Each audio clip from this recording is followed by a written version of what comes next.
All right, good afternoon. I'm CW2 Mike Mears. Again, welcome to day 4. All right, so this is day 4 of the power circuits and transformers, which is inductance in AC circuits. All right, so yesterday in the lecture previous, we talked about capacitance. And capacitance is one of the two-headed snakes that oppose current flow in a circuit. However, they oppose it in a different direction than resistance, right? So we talked about resistance. And we said that if we look back to that slide with the picture of the guy with the lasso, the guy behind him pushing, right? And then the guy that's kind of stuck in the pipe. And we said that resistance is that lasso, right? You guys following me, right? All right, so resistance. Yesterday we talked about capacitance and how capacitance also resists it causes some opposition to current. However, it causes it through capacitive reactance. Well, today we're going to talk about a similar phenomenon. However, it's opposing the capacitance. Okay, so first and foremost, I want to make sure we backpedal and say that with inductors, right? We talked about capacitors, we talked about resistors, and we think of these little nerdy devices, right, that are just like something that goes on a circuit board, and it seems kind of strange, right? It seems like, you know, just I'm never going to build a circuit board. I don't need to know that. Well, we're not talking specifically about a capacitor, an inductor, or resistor. We're talking about the phenomenon of resistance, capacitance, and inductance. All right? And so a result, or the reason why these things occur, inductance and capacitance, is because of alternating current flowing through a conductor, constantly changing polarity. Now, as that happens, magnetic flux lines get cut out perpendicular, and it creates this reactance. That's really kind of inductance in a nutshell, is that it is something induced at a perpendicular angle because of alternating current flowing through a conductor. So now if we think about that, and we think about wiring, right? And we got wiring all throughout our house, and it's alternating current wiring all throughout our house. Well, that means that as it's traveling back and forth at 60 cycles per second all throughout our house, there's constantly this phenomenon of inductance. It's not because in our wall we have inductors, right? You might in some little precision piece of electronics, but that's not what we're talking about. We're talking about inductance in general, right? So I want to make sure we clearly separate that before moving forward, so we kind of see the bigger picture as we progress forward, okay? So first off, let's talk about inductance. So inductance, yesterday we talked capacitance, and capacitance, what was the unit of measure for capacitance? Do you guys remember? What do we measure capacitance in? Capacitance is in columns, is farads. Farads, right? All right, so inductance is another strange unit, okay? And inductance is measured in henries. All right, again, you could probably do some reading and find there's probably some famous scientist that came up with that, whose name was Henry. All right, it's something to that effect. It doesn't really matter. Just know that when we're measuring inductance, okay, the inductance value is in henries. All right, so what does that mean? All right, well, an inductor, let me see. Today I also included my board here so I can do some references to some of the formulas on here. Everything on this board isn't going to be applicable, but a lot of it is, okay? So let's first say we know that a resistor symbol is the jagged little teeth like this, right? And yesterday we talked about a capacitor represented like this. All right, well, today with inductors, we represent that with this. Now, based on your understanding, why do you think it looks like that? Why do you think that's the symbol?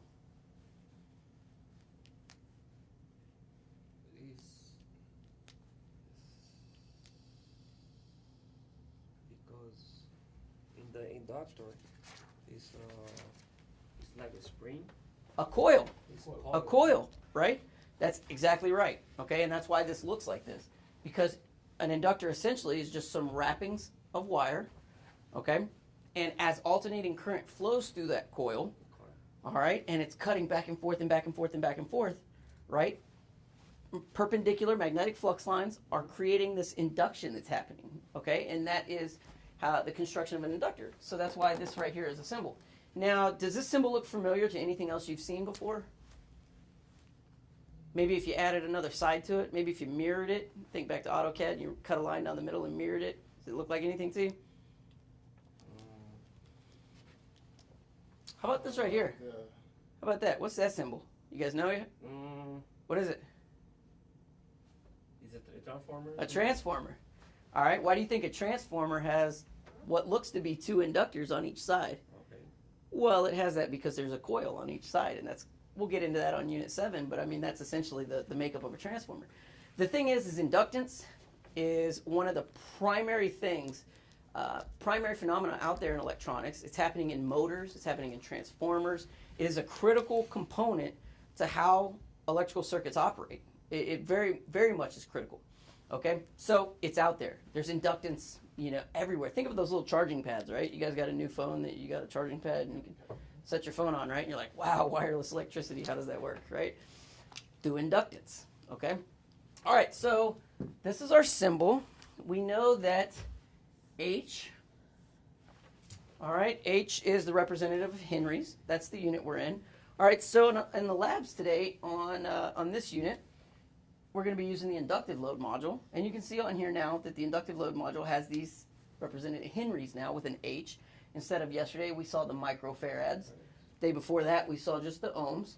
All right, well, a lot of this information is going to seem repetitive because we covered it yesterday in Unit 3 when we talked about capacitance. Now the only difference is inductance is opposing capacitance by 180 degrees.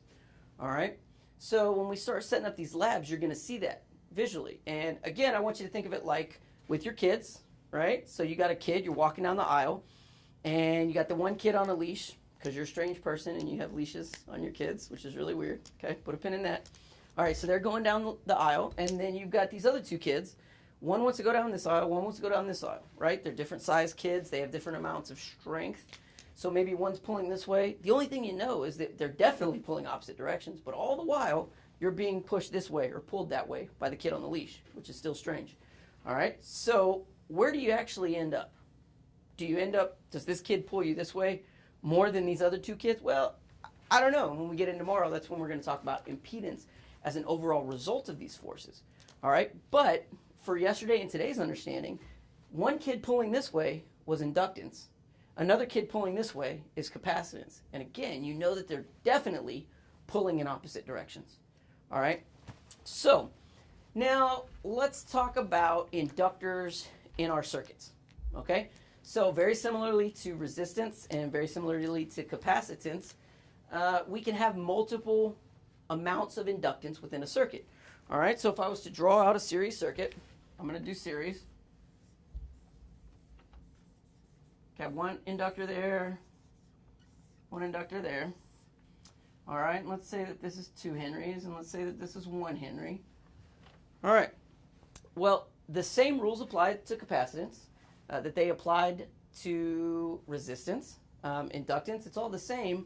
If we're able to simplify the circuit down to just one element, figure out that equivalent inductance, and then figure out what effect does that inductance have as far as opposing current flow, now we can use our basic principles of Ohm's law and figure out some circuit analysis, right? We can actually dissect the circuit a little bit more. But the first thing we need to know to do that is, how do we simplify it? How do we simplify it? Okay, so yesterday we talked about, what did we call the effect that capacitance has on a circuit in regards to current flow? What did we call that? Do you remember? Capacitance is remember yesterday. Is the capacitant reactance? Absolutely, capacitive reactance. All right, and that reactance value, that was in ohms. However, if you were to take your multimeter, this Fluke 87, and take it across the capacitor here, are you going to measure that resistance? No. Is it going to show you that? Well, let's try it. Let's see. All right, I'm going to turn it. I just happen to still have it on this. I'll just do one of these right here. All right.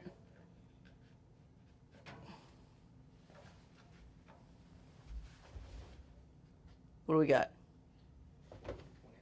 14.8? 14.8.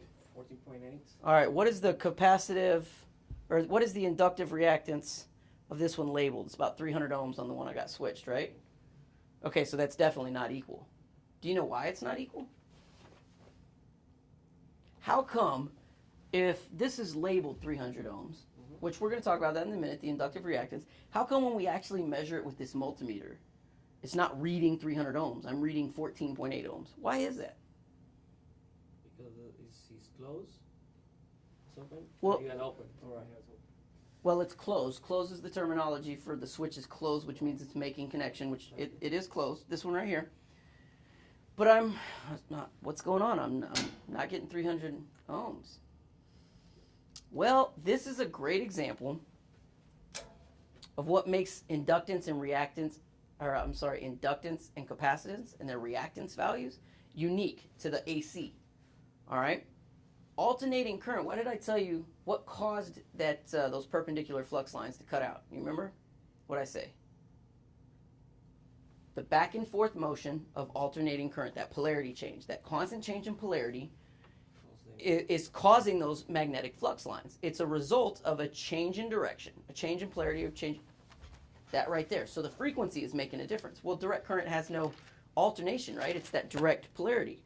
Okay, so let's back up to yesterday, and we talk about power of a capacitive circuit. And the lab kind of walked us through, and the quizzes walked us through, and we said that in a capacitive circuit, every bit of power was that reactive power. And again, we're going to go into more of that in depth on day 5, but the reactive power is one of the 3 in that power triangle. And in a purely capacitive circuit, all the power was reactive power. There was no active power. Which means if we go back to that beer analogy, all right, and we looked at a beer mug, and we say, okay, well, the beer mug itself is apparent power. And it's apparent because when I look at that beer mug, and I see how much that beer mug could hold, and I kind of put a pin in that in my head, that's kind of what I expect to get, right? Like, I'm expecting that that thing is going to be full of beer, but what do you really end up with? You really end up with some beer and some foam, right? Mm-hmm. Hopefully you got very little foam and a lot of beer, all right? Well, in the case of a capacitive, purely capacitive circuit, you can look at reactive power as the foam. It's there, you can't avoid it, but you don't want it. It's not really doing anything for you. It's a result of the reactive capacitance in that circuit. Or I'm sorry, the capacitive reactance in that circuit. So, in the event of a purely capacitive circuit, it's all foam. All of it's foam. There's no beer. You don't get any real active power out of that. And again, you may hear me say active power, true power, real power. Those 3 things are synonymous. All right? So when we go back to that power triangle, all right, which I have denoted up here, the 3 pieces of our triangle, we have the apparent power, which is what? The beer mug. Yeah? It's what we think we're going to get. We've got VAR, which is volt ampere reactive. It's just the unit, which that is the foam. And then down here we've got true power, active power, real power. This is the beer. This is what we want. But if we have nothing but capacitance, we have nothing but foam, right? Okay. Well, now back to today. Now we're going to say, in an inductive circuit, it's that same relationship between current and voltage, 90 degrees, but now it's completely opposing. It's 180 degrees from the capacitance, okay? So now I'm going to draw this on the board too. Let me see if I already have it on here. I've got Eli ice. Do any of you guys remember what Eli ice is? Eli is voltage leads current in impedance. And ice is current lead voltage in a capacitor. Exactly, right? So there's a 90-degree phase shift relationship between voltage and current and capacitance. That same 90 degrees exists with inductance. However, an inductor is made up of what? What did you say it was? The inductor? Yeah, what is it made up of? What's the material science behind it?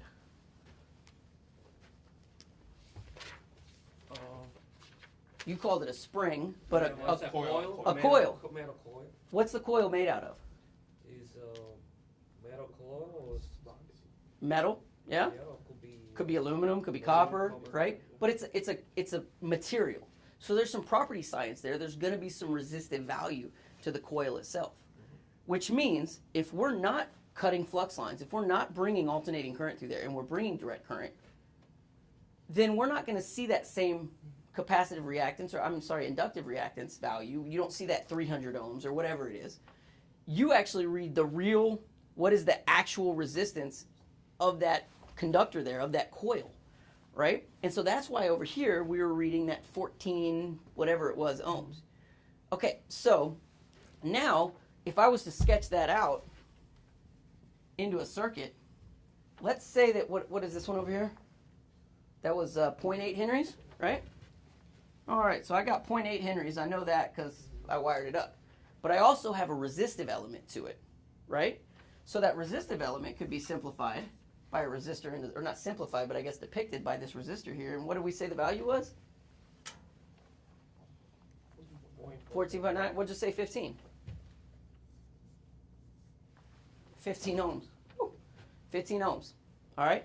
Now, those two things do not go together. We don't just add one to the other like we did in a resistive circuit with series circuits. We don't just add one amount to the other amount. First and foremost, this is in henries. So in order for us to even look at this the same way, what do we got to convert it to? Or what do we got to kind of figure out? Not henries, but what? If we're gonna, we need to change to ohms? Ohms, right?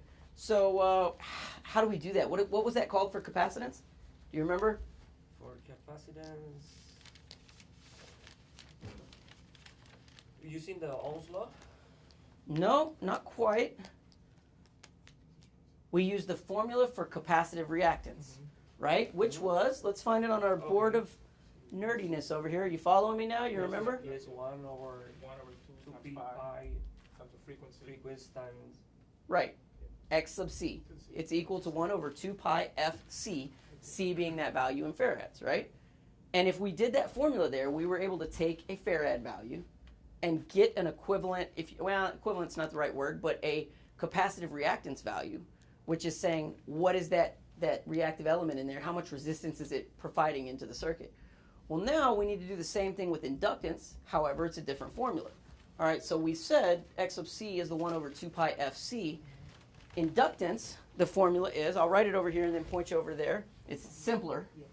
X sub L equals 2 pi f L. So the C in capacitance, you're doing the inverse of that and using a capacitive value. For inductance, it's even simpler. All right, and just to put a nugget in something, all right, I know the book says that, well, if you're always using 60 hertz, right, then 2 pi f is always going to be the same, right? What was that value, 377 or some craziness like that? 75. That's not very analytical, right? That's that you're leaving out decimals, and by the time you've done the math out a few times, is that really going to be the most accurate number? No. The book tells you to do it, and yeah, I mean, in a roundabouts way, if you weren't wanting to be real sciencey, it'll work, but I discourage personally against it, but it'll get you roundabouts where you need to be. So anyways, this value right here is going to give us, in ohms, a resistance value to what this inductor is doing into that circuit. All right. Another nugget, you notice that we use this 2 pi f in the capacitive reactance and the inductive reactance formulas. All right. Another way you may see that in some textbooks or some online readings is you'll see it represented as this. That little W right there that's kind of curvy. It's a Greek letter, okay? And what that is wavelength. That's all 2 pi f is. You're actually doing some trigonometry there to see I'm taking 2 pi, which is the revolutions in the circuit, times the frequency, which is how many times per second it's doing that, and what I'm left with is that wavelength. So you also see it simplified 2 pi f as this right here. It doesn't do it in the lab manual, but if you're doing some online readings or some online videos, it's another way that kind of represents it. All right, so let's do some calculations here for inductive reactance. I want you to do these calculations here, okay? So I'm going to look over here and I see 0.8 henries. So if you had 0.8 henries, what is the inductive reactance of 0.8 henries? While you're doing it over there, I'm going to do it on the board here.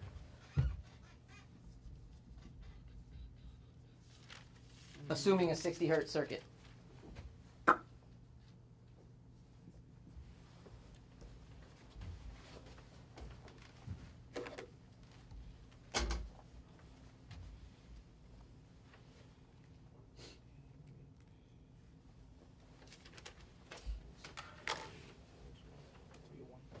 What'd you get? 301.5. 301.5. And what is that value? What's the units? Ohms. Ohms. So what did you get? You got 301.5? Yep. And what did you get, Mr. Sepulveda?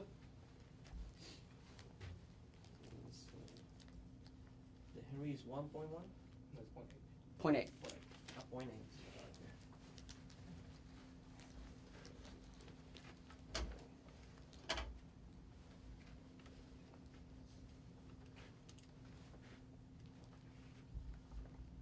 Go on. 301.5, right? That's what I got too. And as a matter of fact, if you look over here, you didn't notice it, but it's actually labeled there for you too. That 300 ohms is the inductive reactance of 0.8 henries of an inductor right there, okay? So that is the effect that has on the circuit. However, all right, so if we were to rewrite this, we know we measured the resistance of that with the multimeter and we got 14.9 ohms. All right, so we called that 15 ohms. Now over here on this inductor, we just did the calculations for it and we came up with 301. For simplicity, I'm going to use 300 since the lab says it's 300 right there, but you just did the math and you know you can be a little bit more precise. So we'll say 300 ohms. Well, those two do not just add together. And this is kind of getting more into tomorrow when we start talking about vectors and phasors. But the difference is that resistance, inductance, and capacitance. Okay, capacitance and inductance are orthogonal to resistance. And what that means is if you were to draw it out as a vector, it's perpendicular to resistance. All right, one of them is perpendicular in the positive 90 direction and the other is perpendicular in the negative 90 direction. And if you looked at inductance and capacitance together, it's going to look about 180 degrees out because they're those kids pulling in each side, right? So put a pin in that. We'll come back to that when we get into tomorrow. But just note, when you get this ohm value here, and another way you can see it represented is you'll see J 300 ohms. And that J, you got some experience, I'm sure you do, with some linear algebra and illogical numbers, complex numbers. You know what I'm talking about? That little J is indicative of that being a complex number, which not super important right now, but just know that when you see that J 300, that right there and that right there, we're not just going to add it together to get an equivalent resistance. Okay? All right, so we did the capacitive or the inductive reactance formula, and we took the value of 0.8 henries and we turned that into a resistance value. Well, so what? What does that matter? Why does it matter that you know the resistive effect of inductance on a circuit? Why do you think that matters? What is going to dictate the amount of current that's flowing through that circuit? The frequency. Well, indirectly, yes, because the frequency is going to lead to what that inductive value is, the reactive value is. But if I just simplify it back to Ohm's law, what's going to determine the current flowing through that circuit? It's power. The voltage and the resistive value. Let's look. If E equals IR, and we're trying to see what's going to determine the value of that current, well, that's just E over R equals I. That R value is actually going to be, you could say, E over X sub L, right? Because that X sub L is that ohmic value. All right? So that's going to determine how much current you have. And you're going to see that on these labs. So lab 4-1 and 4-2 kind of walk you through that, right? So you hooked up some inductors and you changed the inductive value and then you actually saw what effect that had on the circuit. And on one of the labs, I believe it was lab 4-1, you left the frequency, right? Because we're using this power supply. And the inductor was the inductor, okay? You have that value. But you reduced the voltage by half. What does that do to the current? What did that do to your current? What do you think? When we drop the current, you say. When you dropped the voltage by half and kept the same inductor value, what did it do to the when you dropped the voltage by half, kept the same inductor value, what did it do to the current in the circuit?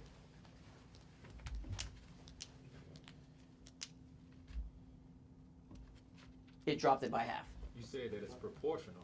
Absolutely. It's proportional. So if one is fixed, it's going to be equal to the other. Absolutely. Frequency. Absolutely. So if you were to, does the voltage play any impact to the amount of capacitive reactance in that instance? No, it didn't, right? So now think back to day one and you think about your resistor bank and you did the same thing. We learned Ohm's law, E equals IR. Well, a resistor is a value.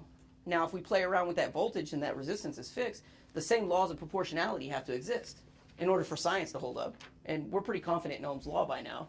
So we know that the proportionalities have to exist there. All right, so that's why it's important. All right, now, again, let me backpedal. And we say that Eli ice. And you said Eli ice. What is the Eli portion? So you have voltage, lead current, inductive. All right, so voltage leads current in an inductive circuit. So let's look up over here. All right, in an inductive circuit here, I've already pre-drawn it up. All right, we have our voltage sine wave. All right, and it's leading the current sine wave by how much? Don't look up there. Now we're just thinking. Well, how much is it leading the current sine wave by? By 90. 90. Okay, now let's back up to yesterday and we say, okay, capacitance. That's the ice part, which means what? What's the ice stand for? Ice for capacity is both ice is inductive lead the Current leads the voltage. current lead the voltage. Current leads the voltage. The I stands for the current, and the current's leading the voltage in a capacitive circuit. By how much? How much is it leading it by? 90 degree. 90 degrees. Absolutely 90 degrees. However, they're not in the same 90 degrees because now capacitance and inductance, they're how many degrees apart? 180. 180. Exactly. All right. So again, when we talk about being orthogonal, and we're going to draw this out, all right, let me clear up some space here. We draw our phasor here, which we're going to talk about later, as R, and our inductance value up here, this is going to be our X sub L. Well, because we know it's 180 degrees out, it's the same 90 degree relationship, but it's 90 degrees in the opposite direction, which means it's going to be down here, X sub C, right? And now think of this sideways. Now we're back to the kid with the leash scenario, right? This is the kid with the leash, very strange. This right here is your one kid, this right here is your other kid, pulling you in those two different directions, cereal aisle, toy aisle. All the while the kid on the leash is pulling you forward, just trying to get off the leash, right? Now where do you end up with? Where do you end up? Well, what if these two were pulling the exact same amount? Say the kids weigh the same, they're the same strength, they're pulling you the exact same amount, all right? Which direction are you going to end up going? It's kind of a physics question, but... You stay the same. You'd stay the same on the y component side of things, right? Like you're not going to move this way, you're not going to move this way. You're just going to Going forward. keep going straight, right? Well, we're going to see that. I'm going to demonstrate that here in a minute. Okay. All right, so let's back up. We've talked about what an inductor is and how an inductor, all right, is opposing changes in current, all right? The inductor, also referred to as some counter EMF, is typically made up of a coil. We know that an inductor has a resistive element to it because there's some conductor in there. An inductor has a resistive element to it. So all of the power that's being consumed there, you are going to get a little bit of power generated into heat because that little bit of resistance in there, but a majority of it is going to be that reactive power. Okay, just like yesterday, the only difference was yesterday, all the power in the capacitive circuit was reactive. It was in VAR. Okay, and the quizzes kind of took you through that. All right, today we'll see something slightly different. Okay, so now let's go back to equivalent inductance. I said in a series circuit, how do we calculate equivalent inductance? If I drew a series circuit like I had up here before, all right,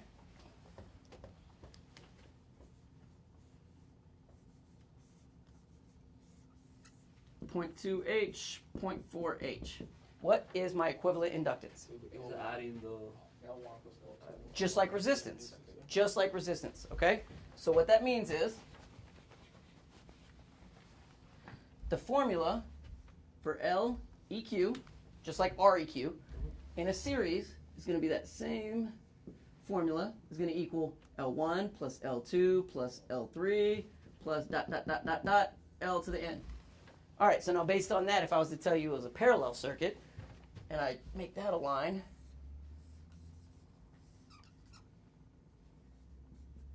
how do you think we're going to calculate that? so it's gonna be one over by 1 over, yep, 1 over. absolutely. So because I can't spell parallel, I like to use that symbol right there because I always mess up the R's and the L's, right? So in a parallel circuit, 1 over LEQ is equal to 1 over L1 plus 1 over L2 plus 1 over L3 plus ... 1 over L to the n. Okay? Very simple. It's the same thing as calculating resistors, all right? Now, it would have probably been easier if we would have lectured on inductors first, right after resistors, because then you go, okay, it's the same, and then learn capacitors because it's the opposite. But, you know, It is what it is. All right. So again, back to our board here. Let me see where we at. All right. So down here, we've got our series circuit. This is kind of that parallel. I'm pretty sure that's misspelled. So it might be. I don't know. Ignore that. All right. Put 2 lines. All right. But I have it broke down here as resistance, REQ in series, REQ in parallel. Same thing underneath it. L, C, C. So it's a good way to remember it, you know, is to write some kind of little table for yourself so you kind of understand. Now, why does this matter? Well, because we want to know if you have multiple elements of this reactance in your circuit, what is the end state? Well, the end state is we can go back, we can calculate this value, the equivalent inductance. We take that and figure out inductive reactance. And now with inductive reactance, we use Ohm's law and figure out, well, what should the current be, right? All right, so we're going to walk through that here in a second. All right, and last thing we're going to recap on, current leads the voltage in an inductive circuit by how much? 90 degrees. Is it? Is it current leading the voltage or voltage leading the current? Eli Ice, what is it? So, okay, currently the voltage in a capacitor. In a By capacitor, 90 degrees, yeah. yes. But in an inductor, what's Voltage leading? leads the current. Voltage leads the current. Okay, yeah. All right. Now, one last thing. So when we talk about leading and lagging, if something is leading something else, is it reaching its maximum value before or after that something else? Leading is before. Before, right? So if we're visually seeing this graph, we're visually seeing it right here. All right? Is this one leading this one or lagging this one? Leading. It's leading it, right? Because it's reaching its peak first, okay? Does that mean, so if this is our reference, is this one leading or lagging? What did I say? If the blue one is the reference, the blue one is leading.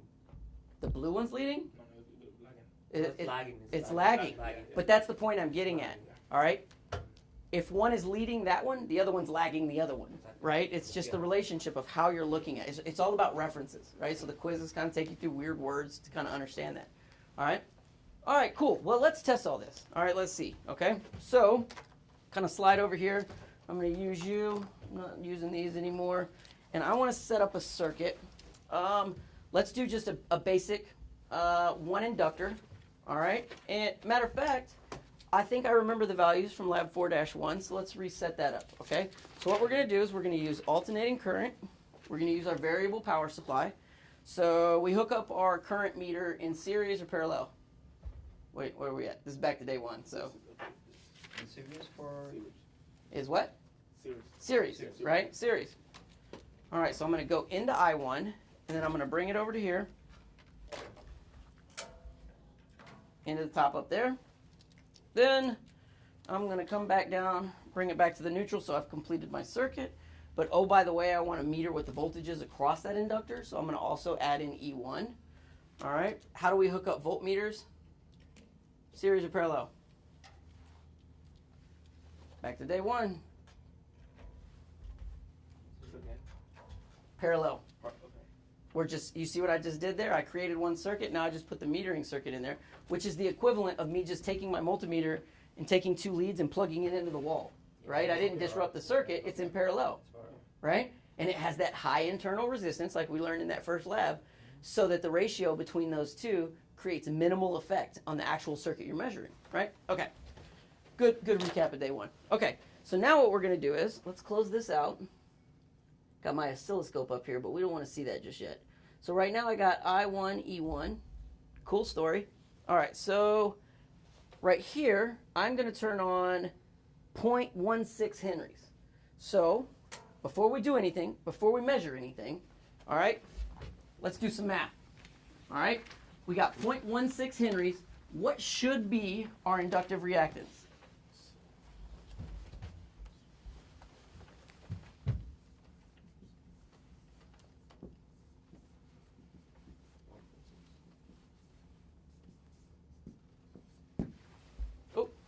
L. 602. What is it? 602. 602? Sounds about right, right? Now I'm going to show you why we're doing this analytically, because our values are going to come out slightly different, right? So we got 602 equals 602 ohms And just for consistency's sake, I'm going to put this little J here. You don't have to do that, but I do that just to know that that's orthogonal to the actual resistance, all right? So 602 ohms. So now, if I was to apply, let's say, what's our voltage source here? Do you guys remember from doing the labs? We say 120, right? But what is it actually? 124. 124?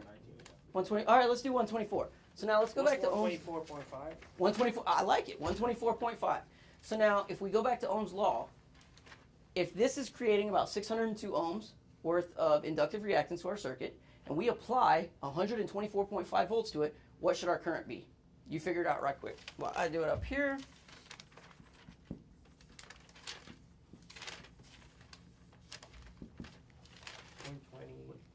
What is it? 0.206. 0.206 amps. Yes. All right, let me think about that. Yeah, that sounds about right. The scalar's about right. We've got 3 digits and 3-digit big number. Cool. All right, so this is the so what portion of it. Now, we hooked this multimeter up to this over here, and we measured that was, what, like 14 ohms or something? So if we were just running DC power to that, what would our power be with that same value? With that same value of, let's say it's 124.5 volts DC and not AC. And so we look at the resistive value there. We're no longer getting that capacitive reactance because it's DC, right? Mm-hmm. What would our power be? Let's do that calculation. So 124 volts, 124.5 volts DC divided by what's our actual material science resistance going on in there? We measured it. What was it? 14.9? 14.9? Yeah. 8.35. All right, that's 8.35 what, amps? Okay. All right, cool. So now let's look at resistance values. Resistance is what? It's the opposition of what? Of the current, that's right, the opposition of current. So here, with this inductor, with alternating current, that's a much higher resistance value, right? It's having a much higher resistive effect on the circuit than this value over here, correct? So this is allowing more of that dude in that image, right? They're trying to push him through. Because that's less resistance, it's allowing more current to flow through. All right, so now here, with just the inductor, we should get this. If we were to use DC through that exact same inductor, we should get that, right? Well, let's test it. Let's do theory to science. Okay, so right now we see the residuals on there, the 0.15 and the 0.007. All right, so let me turn this all the way down. All right, we've got our 1.6 turned on. The other two are turned off. We've got this going through here. Turn this up, and we're going to dial it up. Let's see if this is 124.5 in here, too. Where are we at? We got 123.5. We were pretty close with our guess, right? But what's our current? 0.12. What is it? 0.213. 0.21. Yeah? What did we calculate it at 124? 1.207. 0.206. That's pretty much confirming theoretical and experimental, right? Okay. All right, cool. Let me turn this off, and let's test it the other way. All right? I'm going to set up these meters here to measure DC. We're going to say E1 in DC mode, and then turn that on. Then I'm going to make this one say I1 in DC. Okay, let's hope all these meters will work simultaneous. All right, so now I just want to change it to the DC value, right? Oh, but our variable only goes up to like 55 volts DC, right? So we can't use that same formula we did right there. So let's do it with the 55 volts DC. So if we apply 55 volts DC and we get 14.9 ohms, what should my current be? And before I do that, I want to double check that 1.6 ohm resistor or 1.6 Henry resistor has that same resistive value. Using 14.9. Oh no, use 30. That inductor has way more resistance. All right, so use the number 30. A 1.6 with 30 ohms, 55 volts DC.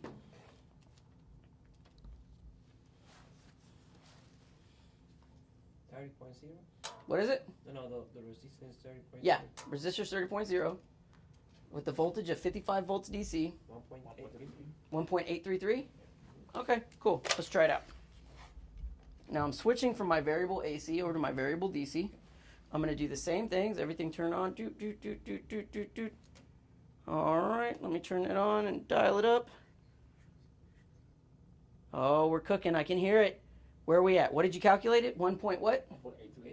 1.83.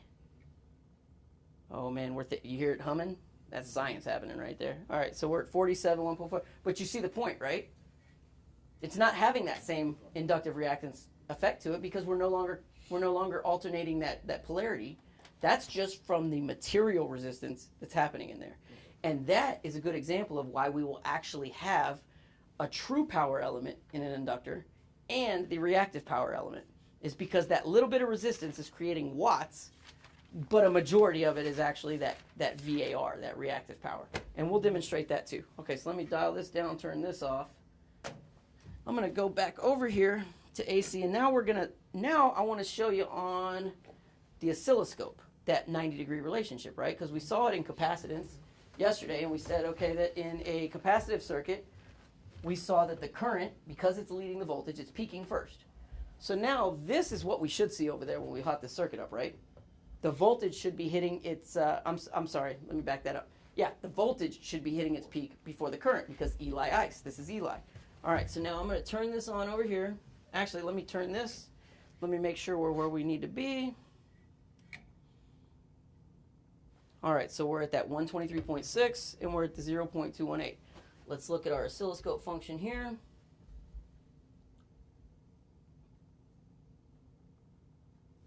All right, so which one is peaking first? The one with the higher magnitude is the voltage. So that just kind of confirmed all the drawing and the hoobity-boobity, right? Okay, so again, you know, what's the big deal there? What does that do? Well, because of what we talked about in day 2 and that phase angle difference, right? Which you can kind of go back here and you see that the difference between those similar points on that waveform can be translated into a delta t, a change in time, that by then taking that, multiplying it by 360 degrees and putting that over the period, you end up with an actual angle. That's that phase angle shift. But we already know what's the phase angle shift between inductors or between voltage and current in an inductive circuit? 90 degrees, right? We already know that, okay? In reality, though, when we do these labs, it's actually going to measure about like 88, 85, 86 degrees. Why is that? Why is that? That means that, if we go back to our drawing, let me draw it up here. If we go back to a drawing,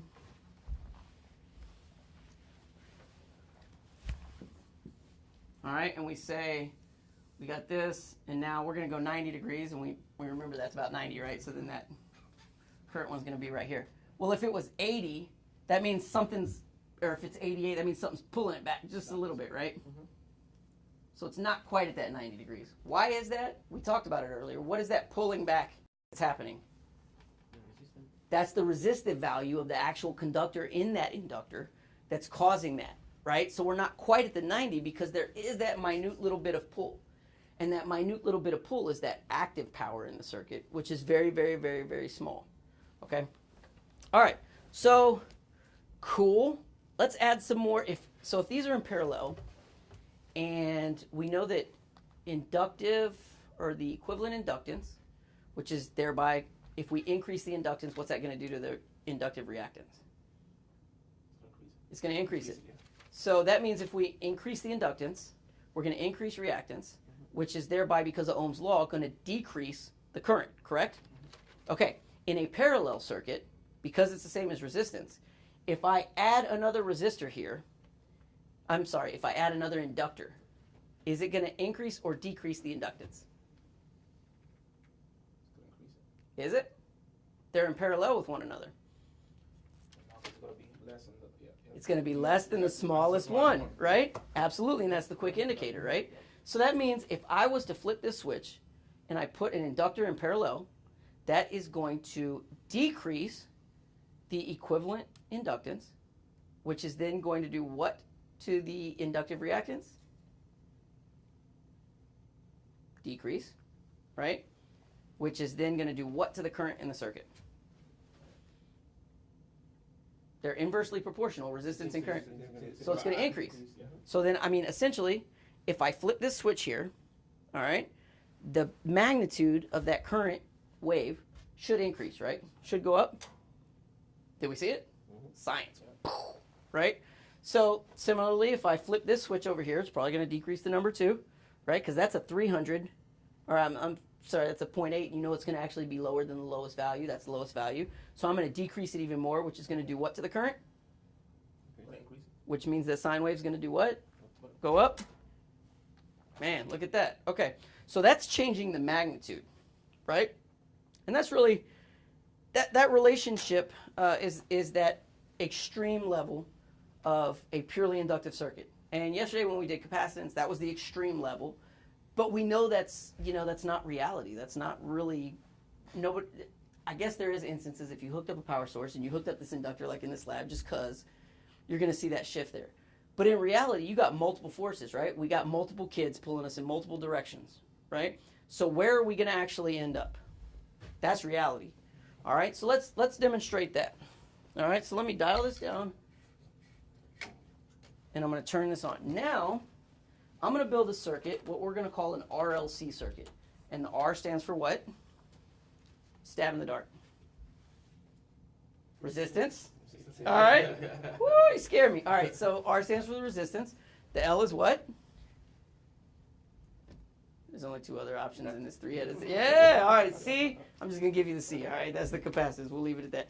All right, so I'm going to build a circuit that has both resistors, capacitors, and inductors. All right. Now, see, you're supposed to catch me, right? You're just going to let me blow things up. No big deal, right? So I'm going to put these all in parallel. Let me get, I might be able to reach with these. Let me see. No, I don't like that. Now we're going to kind of start leaning into the so what, right?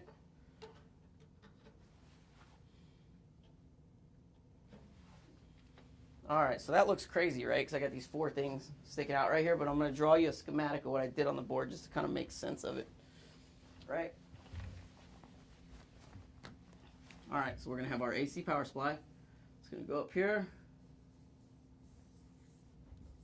R1, we're going to come over here. That's L1, come over here. And that's going to be C1, okay? All right, so again, if we were to calculate up all the equivalent inductances and capacitance, and then we were to figure out what the capacitive and inductive reactance were, those are going to be ohms. It's all going to be in ohms. But again, we're not going to do it like we did just a purely resistive circuit because they're orthogonal, right? All right, so now I'm going to show you on this sine wave what happens between each one of these elements. So now just to recap, if I apply just one resistor here, what do we got? We got 300 ohm resistor. And I'll use this first one, the smallest one, every time I do this, so we see the same effects. If I apply that, just the resistor, what's my sine waves going to look like displaying current and voltage? Just one? Just one resistor. It's going to be 90 degrees. Are they? 90 degrees from what? It's just a resistor. No. Is there a phase shift between current and voltage in a resistive circuit? No. So our sine waves are going to be right on top of each other, right? Let's try it out. Even changing one, no, exactly. Doesn't matter. Now if I increase the voltage and that causes the current to go up, that's just changing the magnitude, right? It's changing the height of that sine wave. See, so I can dial this down and look, everything's getting smaller because you know what's not changing? The resistance value. That's fixed. But because we know that those 2 things are proportional, if I turn down the voltage, I'm turning down the current. I turn up the voltage, I'm turning up the current. Okay, so that's in a purely resistive circuit. What if I take that off, right? What about the inductor? Is that going to look the same? It's going to be 90 degrees out of phase, right? Okay. So let's same value. Now look, does that kind of back up what we were talking about? Okay, we're seeing it. Now the voltage is peaking before the current. That's indicative of an inductive circuit. So we know that voltage peaks first. That has to be an inductive circuit. If you didn't see this right here, and you just walked up to a transformer, and you hooked up an oscilloscope to the load, and you saw this right here, and you saw that was about 90 degrees, what's that going to tell you? Man, that's like almost a huge inductive load there. There's very, very little actual power being consumed anywhere. It's not very efficient, right? Maybe it's purposeful, maybe not. I don't know. All right. So let me turn this off. Okay, so we saw voltage was leading here, right? So now if I flip this switch, what should happen? Current's going to lead, right? All right, so let's do that.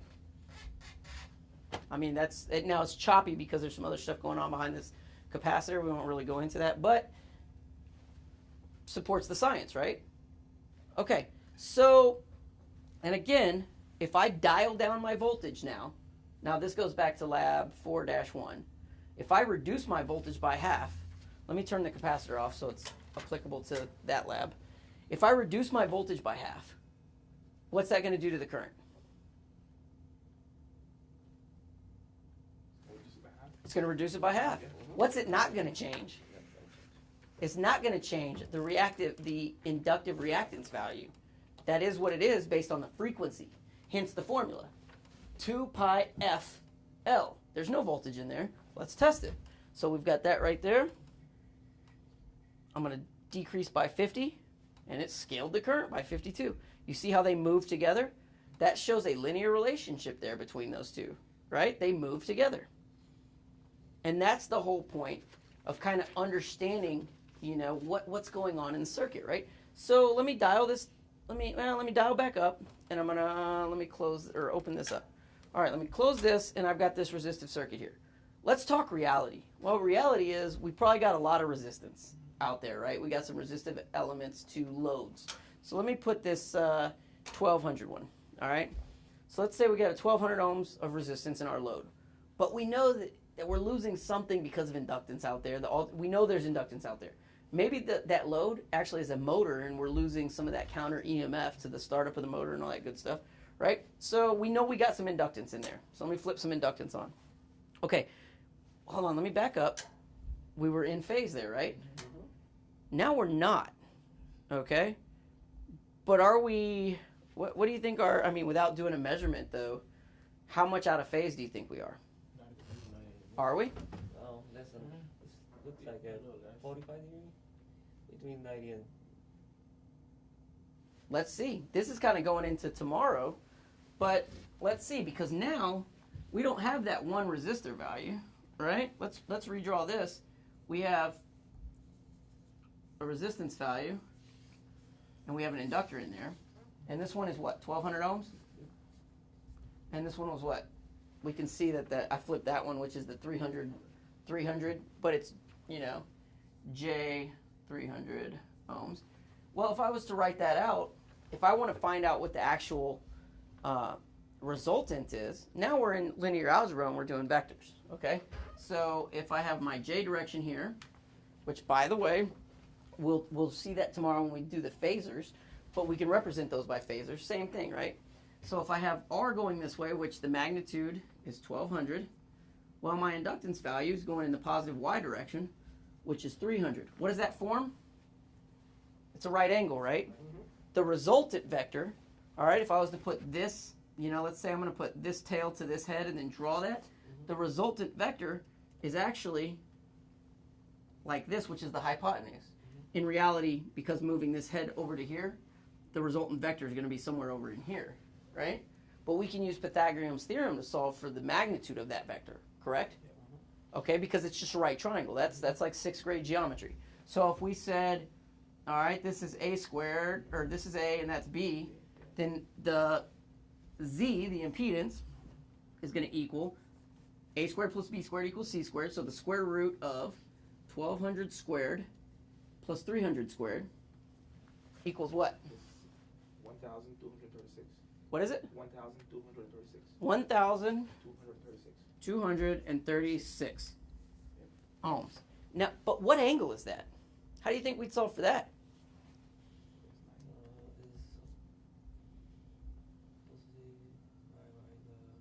I mean, we can look on here and we can see. You said 90. It's really not 90, though. Less than 90. It's less than 90, right? Mm-hmm. But how do we know? I mean, we could do the math here that we did on day one, and we could see on the oscilloscope, or we could back that up with some other math. Yeah. We could use some trigonometry. Exactly. All right? So now, let's go over here and look. It's supposed bye-bye. So we got sine, cosine, tangent. Oscar had a heap of apples. Well, we have all three sides of that triangle, so we could pick any one of those sine functions to figure it out. I'm going to use arctangent because tomorrow when we go into Unit 5, it's going to have you use arctangent a lot. So I'll use arctangent. All right. Well, tangent of theta equals opposite over adjacent, right? Oscar had a heap of apples, the OA. All right, so if I'm looking for this angle here, the opposite is going to be this component here, right? And the adjacent is going to be this component here. So that means tan theta equals x sub L over R. Okay, so now here's a trick you may or may not have known, not a trick, but kind of science. If I want to isolate and figure out what theta is, now I got to use some little bit deeper trigonometry, and I have to do, all right, the arctan is what it's called. That's tangent to the -1. If I want to isolate this theta here, it's not just simply, you're not just dividing tangent and leaving theta. That's not how it works. You have to do what's called the arctan. Now by doing tan to the -1, that's a good way of representing arctan, all right, of this element over here, x sub L over R, you're going to be left with theta. Okay? So, again, this is leaning forward with tomorrow, but we're kind of trying to give you the so what and lead you. All right? So, what is the arctan of 300 over 1200? So that's the arctan of 0.25. Did I do my math right? 3 over 12, 1/4, 0.25. 125. Yeah. All right, what's the arctan of 0.25? Now, in order to do the arctan on your calculators with almost any calculator, you look at those sine, cosine, and tangent functions that are on the calculator. Mm-hmm. Look at the background printed on there. That's usually you have to hit shift, and you should see sine to the -1, cosine to the -1, tangent to the -1. So in this case, you would do 0.25, shift, and hit that tangent button. It's probably the tangent to the -1, and you're going to get, but first make sure your calculator's set up in degrees and not radians. All right, so what's the result? 14.03. What is it? 14.03. What is it? 14.03. 14 point. Well, this maybe is a. So We need to change. Wait, no. Are you in radians? In radians, yeah. You're in radians? Yeah. You should see the degree symbol. Nope. Right here? No. Okay, so we got 0.25 shift tan equals 14 degrees. Okay? So that means there is a 14 degree shift. Okay? 14 degree phase shift. All right? Now let me make sure we got that right theta in there. Okay? Let's look at this. So on the chart here, we're reading right about here, which means that is coming right about there. All right? I absolutely believe, so if it's the 14 degrees, what's the opposite of that out of 90? The 90 minus the 14? 76 degrees. 76 degrees. Now the reason for that is because of the head to tail convention and which angle you're actually solving for. Okay, but the point is I'm just giving you a forward jump on there. So the resultant though, that's 77 degrees. Now if we were to take the tick marks and measure here and figure out what the milliseconds were between this point and this point, multiply that times 360 degrees and divide it by the period, which is for 60 hertz is 0.016. You're going to end up with somewhere in that ballpark right there. That's 77 degrees. So what that means is your resultant vector, your impedance, is some vector here at 77 degrees with a magnitude of 1236 ohms. So now, when you're actually doing all these calculations, all right, this is what you're going to use for Ohm's law. All right, so when you solve this circuit all the way down, and you figure out your impedance, now you want to know what the current should be in the circuit. Well, let's figure it out real quick. Okay, so if we have 124, do 124.5, and divide that by 1236.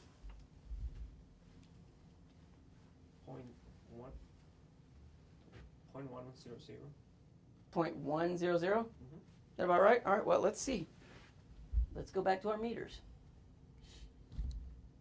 All right, now let's see. Do we have all the same stuff hooked up that I had over here? I have my 1200 ohms, and I have this one flipped here, right? Am I dialed up? No, our current's showing a little lower. Did we do the right math?